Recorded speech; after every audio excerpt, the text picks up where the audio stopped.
This is the Read, Write, and Create podcast, the podcast where you get a bite-sized session of creative writing coaching from me, Lori L. Tharps. I'm a storytelling evangelist who moved to the south of Spain so I could live a global literary life. I'm also an award-winning author of both fiction and nonfiction, a journalist, and a former college professor. I created this podcast because I want to help as many BIPOC writers as possible get their stories out of their heads and into the world. Are you ready? Let's go. On today's show, I'm going to be giving you a pep talk that will remind you of the strength of the written word.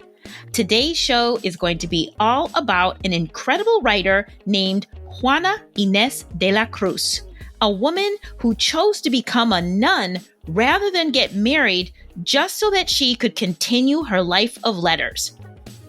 But don't let her vows to marry Jesus get you thinking that Sister Juana was the silent spiritual type. On the contrary, Sister Juana turned the convent into a hot spot for the literati. She was hosting literary salons, challenging the church, and she was known to write some pretty racy love poems to her secret lover, who may or may not have been a woman. Poet, playwright, essayist, and feminist, Sister Juana's extraordinary life will leave you lit.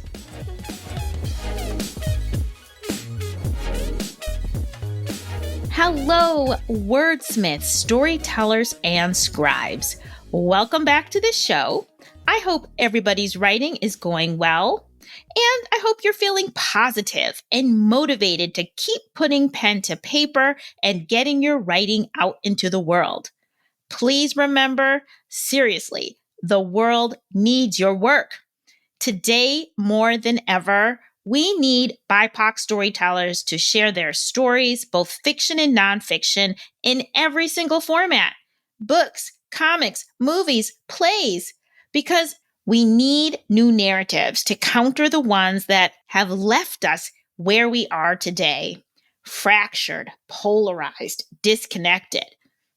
I'm actually recording this episode in the middle of Banned Books Week. If that doesn't tell you, we need new narratives, people. And I'm creating these podcast episodes to remind you what's possible when we put pen to paper. To remind you that you can write despite whatever difficulties there are in your life. To remind you that writing helps you as the writer, but it also helps the reader who's going to be ingesting your words. And to remind you that writing is the most powerful medium to spread new messages, change lives, and yes, change the world. If you don't believe me, just keep listening and learning about today's subject. So, we're going to be talking today about arguably one of Mexico's most famous writers. Although, because she was a woman and a nun, literary history has not always given her the credit or recognition she deserves. It doesn't help that she lived during the 1600s and records about women and nuns weren't always rigorously kept during this time. Still, I'm going to do my best to share what makes Sor Juana Inés de la Cruz a literary ancestor we should all be adding to our personal pantheon of literary greats. And just one little thing, Sor in Spanish means sister when referring to nuns. So you'll hear me call her Sor Juana throughout this episode. Just want you to know that. So I'm going to get started with this story by reading you just a little bit of the jacket copy from a biography about Sor Juana, written by Octavio Paz and published by Harvard University Press. So again, this is literally what's on the back of the book about this woman's life. Quote, "Her life reads like a novel. A spirited and precocious girl, one of 6 illegitimate children, is sent to live with relatives in the capital city. She becomes known for her beauty, her wit, and her amazing intellect, and is taken into the court as the vice reina's protégée. For 5 years, she enjoys the pleasures of life at court, then abruptly, at age 20, enters a convent for life. She amasses an impressive library and collects scientific instruments, reads insatiably, composes poems, and corresponds with the literati in Spain. To the consternation of church officials, she persists in circulating her poems. Her plays are performed, volumes of her poetry are published abroad, and her genius begins to be recognized throughout the Hispanic world. Suddenly, she surrenders her books, forswears all literary pursuits, and signs in blood a renunciation of secular learning. The rest is silence. Unquote. Are you intrigued? So let me try to tell you about this incredible woman and see if I can't make that summary come to life with some more details. Here we go. Juana Inés de la Cruz was born on November 12th in 1651 or 1648. We're not exactly sure which one it is, but more or less we know that's the basic timeline of when she was born. She was born in the town of San Miguel Nepantla. Now, this is a small town outside of Mexico City at the time. And fun fact, that town is now known as Nepantla de Sor Juana Inés de la Cruz, which is pretty much a spoiler alert to let you know how popular this person became because they named her town after her. But let's not jump ahead. So, little Juana was born of a Spanish father who was of certain means, educated. Her mother, however, was Creole, which simply meant that she too was of Spanish heritage, but was actually born in New Spain, which is what Mexico was known as at the time. So her mother was actually illiterate, not poor though, but father was very well educated, mother was not, and they were not married. At the beginning of her life, though, this is not a problem. She's living with her two parents, and Juana is showing at a very early age a high aptitude and thirst for knowledge.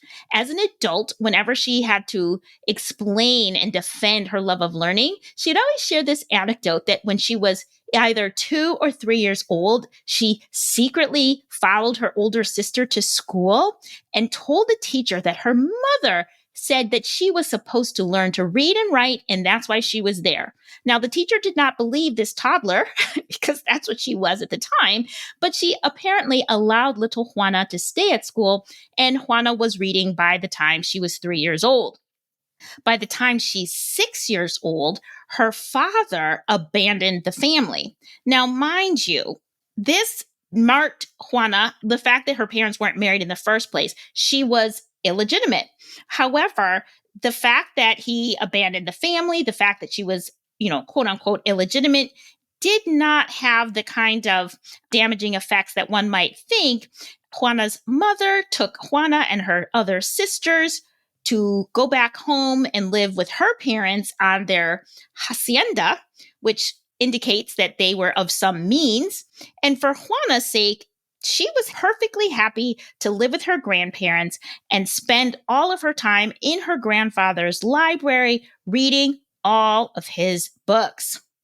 Now, when Juana was done reading through all the books in her grandfather's library, apparently she discovered, now mind you, she's only 6, she finds out that there's this thing in this capital city called a university, and she begs her mother to send her there so she could study full-time with proper tutors and teachers.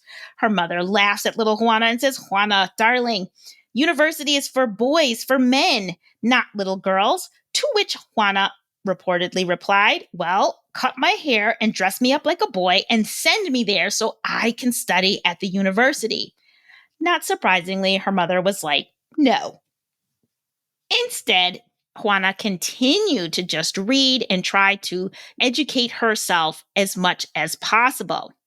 Eventually, Juana's mother, knowing that her little daughter was so hungry for knowledge, sent Juana to Mexico City, where she had some relatives, so she would have access to more education and learned people. She could take lessons. Apparently, Juana started studying Latin, which she learned so well and so quickly. She started teaching Latin to other students. She also studied one of the languages of the Aztec people as well. Now, here's this young girl. She's in her early teens at this point, and she is making a name for herself as this little genius who also happens to be very attractive. And so the viceroy of New Spain, who is like more or less a governor, so remember that New Spain includes what we would today consider Mexico, a lot of the southern United States, and it is governed by the viceroy. So he's like the highest power in the land, not including the king of Spain. Anyway, so the viceroy hears that there's this little attractive genius in town. And so without telling her, he invites her to court, but he also invites 40 noted scholars to quiz this young woman and see if she's actually as smart as everybody is saying. Mind you, Juana is only 16 at this time. So she gets to court and all these scholars like bombard her with their questions, each one quizzing her in his own specializations. She has no warning, no prep time, and yet all reports say she crushed it, didn't even break a sweat, answered every question, and dazzled everyone with her knowledge. So the viceroy was like, wow, this little girl is something special, and he offers to make her a member of the court. I'm not sure what the official title is, but essentially she becomes a lady in waiting to work for his wife, the vicereina. So she becomes like a companion to the vicereina. And apparently the vicereina and Juana become very close. They become good friends, and they allow her to continue to study and write. However, you can't have a beautiful young woman just hanging around in court. She is a lady in waiting, and the waiting part is for marriage. And when she's about 18 or 19, there's a lot of pressure for the viceroy to get her married. But Juana's like, oh, I don't think so. She said, and I quote, this is from some of her writing, that she, quote, had a total disinclination to marriage, and her wish was to have no fixed occupation which might curtail her freedom to study. Knowing that if she got married, she'd be under her husband's dominion, Juana's like, I would rather marry Jesus. And she decides to become a nun. That way, she figures she can dedicate her entire life to studying and writing. Now, she takes her promise to herself seriously. She joins one monastery. It's a Carmelite offshoot. They're supposed to be a very strict group of nuns, but because they were founded by Teresa of Avila, a very famous nun who was also known for her own scholarship, Juana's like, yeah, I'm going to follow her, go to that convent, but apparently it's not a good fit. There's speculation, not any hard and fast reports why she left, but it seems that perhaps they were too strict and they wouldn't allow her enough time to do her writing. So she comes back to court for about a year, tries again, finds another convent that seems to be a little bit less strict. It's a convent in Mexico City, the convent of San Jeronimo. And there she took her vows when she was about 20 years old, and there she remained for the rest of her life. So what was it like there? Was she suffering? Au contraire, my friends. Juana's life inside the monastery was exactly what she wanted. Over time, she amassed a library of over 4,000 books, which was the largest private library in the New World at the time. Just let that soak in. Here she is, a nun, a woman, and she has the largest private library in the New World. Not only did she collect books, she collected musical instruments, she collected scientific apparatus, and all of this was in her, what we call a cell, but the cell, not like a jail cell. It was more like an apartment. It had a kitchen, it had a bathroom, it had a lovely terrace. Records show that she eventually bought her own cell that had 2 floors. So she's living a very comfortable life. She even had her own slave, also named Juana, apparently. Unfortunately, there's not a lot about who this slave was. We don't know if she was of African descent, native descent, but the vicereina, remember her good friend, wife of the viceroy, she gifted Juana this slave so that her life in the monastery would be even more comfortable. So the vicereina and the viceroy were still acting as Juana's patrons, more or less. So they were giving her money. They gave her the money that she could purchase her cell, her books, and all of her other material things. But it wasn't like she was doing nothing but sitting around at the monastery. She was earning her keep for sure. She actually served as the monastery's archivist and their accountant. She also taught. There was a school at the monastery, and Juana would frequently be teaching there. She was a big proponent of education, particularly for girls and women.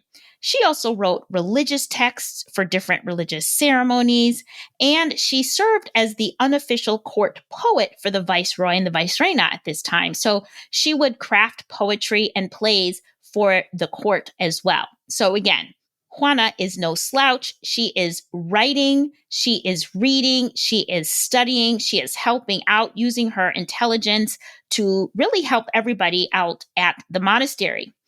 Now, she could not leave the monastery, but that didn't mean she wasn't still a woman about the world, if you will. She, since she couldn't leave, would host literary salons and would invite different writers and poets to come and visit her in her cell, and they would create poetry together, have like the equivalent of a 17th century open mic. They would craft all kinds of poetry, not spiritually specific. It could be about love. They could be about sexuality. They were doing all the things, creating some really great poems, talking about intellectual pursuits. So no, she couldn't go out in the world, but she brought the world to her. So nobody is saying that one should have to become a nun if one wants to be a writer, but Juana did obviously make the best of her situation so that she could do the thing that she wanted to do most in her life, which was write and study. So what did Juana write about? Juana was considered a polymath. She was interested in music, science, literature, and women's rights. As I mentioned before, she was a fierce advocate for women and girls being allowed to be educated, since that was her greatest regret in life, that she wasn't allowed to go to school, go to university because she was a woman. Now, because of the time she lived in, anything that she argued for the right for women to study and learn, she often couched them in spiritual or religious arguments, suggesting that an educated woman could be a better servant to God. So she was pretty smart about that. While she did write many different types of work, she was most known for her poetry. She wrote love poems, poems about spirituality, and poems that served as social criticism. She also wrote plays and what today we would probably call opinion pieces, commenting on the issues of the day, particularly when they were about women and their rights, and oftentimes critiquing the church and its policies. Now, she also wrote religious services and for official government events. So I'm thinking she was kind of like a speechwriter as well. Needless to say, even though Juana's work wasn't always officially published, in other words, like as a book or in a newspaper or something, it was printed and shared widely, and therefore her fame grew. Some of her poetry and prose, much of it, did actually get published in Spain, thanks to the intervention of the viceroy and the vicereina getting it into the right publisher's hands in Spain, which effectively made her an international literary superstar, even though she never left the grounds of the monastery. Fun fact, Juana wrote and spoke Spanish, but she also knew Latin. And again, remember, she also studied the indigenous language of the Aztecs, and some of her writing incorporates the Aztec language into her work. Her commitment to education for all extended beyond women of means and included women of all ethnic backgrounds. She truly was a woman of the people. Now, I want to put her literary talent into context, because when you understand the breadth of excellence that she demonstrated in just about everything she wrote, it is truly remarkable. Remember, she's self-taught. She was not a one-hit wonder. Her literary output was varied, sophisticated, and showcased her vast knowledge of history, the classics, different languages, different cultures, mythology, etc. She wrote sonnets, romances, religious dramas, and plays that would be considered the equivalent of 17th century telenovelas. She wrote highbrow poetry and bawdy little ditties that did not sound like they came from Jesus' bride, if you know what I mean. Now, I'm quoting Britannica here, where it says, quote, Sor Juana's most significant full-length plays involve the actions of daring, ingenious women. Sor Juana also occasionally wrote of her native Mexico. Her religious drama, The Divine Narcissus, blends the Aztec and Christian religions. Her various carols contain an amusing mix of Mexican indigenous languages and Hispano-African and Spanish dialects, unquote. The bottom line is that Juana's literary output was extensive, diverse, and exquisite, and much of her work is still relevant and relatable today. It's incredible. The collection of her complete works, which doesn't even include everything she wrote because some of it was destroyed or lost, encompasses 4 volumes. If you want to read a good Sor Juana poem that really stands the test of time, read the one called You Foolish Men. In this poem, Juana takes men to task for wanting to marry a virgin, but being the instigators of sexual activity, for criticizing women who are quote unquote loose, but then complaining when they can't get any action. Just listen to these first 4 stanzas of that poem, You Foolish Men. And of course, this is a translation. It was written in Spanish originally. You foolish men who lay the guilt on women, not seeing you're the cause of the very thing you blame. If you invite their disdain with measureless desire, why wish they well behave if you incite to ill? You fight their stubbornness, then weightily you say it was their lightness when it was your guile. In all your crazy shows, you act just like a child who plays the boogeyman of which he's then afraid. That's just the first 4 stanzas. It goes on from there. But honestly, this could have been written yesterday. It's so on point. It's 400 years old and it's still so relevant today. So Sor Juana, she's a nun and she's writing this so very well. And this is just a tiny bit of her tremendous output. So what happens to Sor Juana? Not surprisingly, the more famous she grew, the more she was criticized, especially by the men of the church. When the viceroy and his wife, the vicereina, left Mexico to return to Spain, her greatest protectors were gone, and Juana was left defenseless in many ways, and she was targeted. In 1690, a bishop from the church published a critique Juana had written, criticizing a sermon made by a well-known Jesuit priest. Now, that critique she wrote, it was a private critique. It was supposed to be just read by one person. It was not meant for public consumption, but he published it anyway. Once it got out, the critics pounced and demanded that Juana be made to repent and suffer. They said she should focus on her piety instead of her scholarly pursuits. But Sor Juana went down swinging, writing some of her most ardent arguments for women being allowed to study and to write, saying that women could actually be both pious and smart.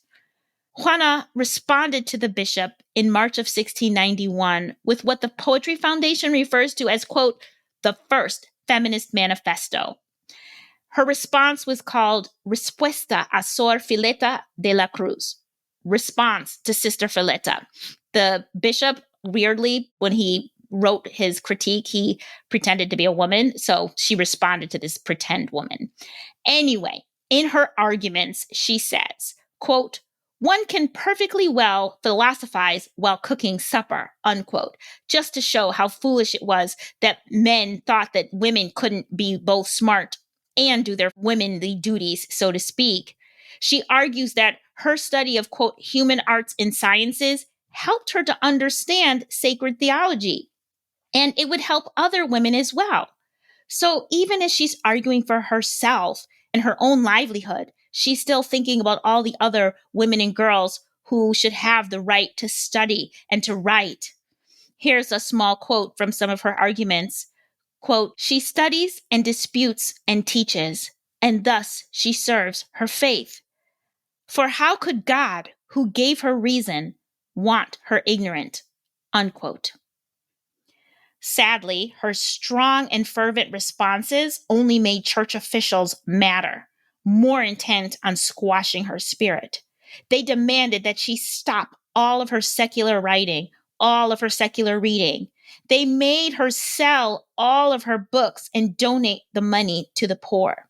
She was forced to repent for all of her so-called sins, and she was made to renew her vows. She was made to confess, and in one written confession, she signed her name in blood. From my reading, it's unclear if Sor Juana was truly repenting or if she felt she just had no other choice. But by 1694, she stopped fighting. She stopped writing and did, in fact, go silent. In 1695, a plague came to Mexico City, and Sor Juana, like a good nun, helped care for her fellow sister nuns. And then she, too, caught the plague and died on April 17th. She was 44 or 46 years old, depending on her true birth date. So what kind of legacy did Sor Juana leave behind? Today, I'm happy to say that in Mexico City, there are parochial schools and even a university named after Sor Juana. And don't forget, her hometown as well. The university that's named after her is actually on the grounds of the convent where she resided. Her image is actually on some of the denominations of Mexican currency. In January 2017, Netflix released a series called Juana Inés, based on Sor Juana's life. However, even with all of this, it is said that Frida Kahlo's life and legacy are far better known throughout North America than that of Sor Juana's, which is unfortunate. But hopefully, now that you have heard her incredible story and you have heard some of her incredible poetry, you will help change that and make sure everybody knows about the life and work of Sor Juana Inés de la Cruz. And really, I didn't even mention that secret lover that I mentioned at the top, who it was. It was none other than the Vice Reina. Yes, child. Now that scandal will have to be shared in another podcast on another day, or you can just read the book. But trust, it's steamy. So what are the lessons we can learn from Sor Juana Inés de la Cruz's literary life and apply to our own literary life? I have captured 4. First, if writing is your only weapon, use it. Born an illegitimate child in colonial Mexico, a woman and without real financial means, Juana fought the systems that oppressed her with her words. She used poetry, plays, and essays aimed at those in power to make her point. Even as a, quote, powerless woman, Sor Juana made a huge impact on the Spanish-speaking world with her words during her lifetime, and her impact continues to grow even 400 years after her death. Number 2, social criticism goes down well as poetry and plays. One of Sor Juana's many talents was her ability to channel her rage and indignation into sarcasm and humor, not to mention as accessible poetry and plays. She gained many admirers and followers because she knew how to write for her audience. Number 3, be a voracious reader. It was obvious from a young age that Juana was a polymath and intellectually gifted. However, she never rested on her talents and always fed her curiosity with new books. And she read widely about many subjects, which is why she could write so well on so many topics. It feels like a tired cliche, but people, writers must read widely to write well. And finally, 4, prioritize your writing life. Do you need to enter a monastery in order to prioritize your writing life? Probably not. But you might have to sacrifice some things. Sunday brunch with the girls, Netflix after work, date night with your boo. It doesn't have to be a permanent sacrifice, just long enough to get the work done. You can do it. If you'd like to learn more about the fascinating life of Sor Juana Inés, you can try to find that Netflix documentary, or you could read Octavio Paz's comprehensive biography of her life titled simply Sor Juana. I'll leave the links for both in the show notes. I really hope that hearing about the incredible life of Sor Juana Inés has left you inspired and more motivated to continue your own writing practice and to get your words into the world so they can make an impact. And remember, if Juana Inés de la Cruz, a child born out of wedlock in colonial Mexico, who lived her life behind the walls of a monastery in a world where women weren't even allowed or expected to think, study, or write, if she managed to write so much that it took 4 massive volumes to contain all of her work, and she was only 44 when she died, then what's your excuse for not getting that one book done or that one article written? Be like Juana and make a commitment to your literary life. If you're looking for more inspiration and information to optimize your writing life, visit the Read, Write, and Create website. That's at readwriteandcreate.com. While you're there, be sure to sign up for our bi-monthly newsletter to get writing inspiration and resources right in your inbox. Links for both are in the show notes. Of course, we would be really happy if you felt like leaving us a rating or review on Apple Podcasts or wherever you listen to podcasts. Thank you. The Read, Write, and Create podcast is produced by me, Lori L. Tharps. Our editor is Brad Linder, and our theme music is by Wataboy. Until next time, keep writing. The world needs more BIPOC stories by BIPOC storytellers like you.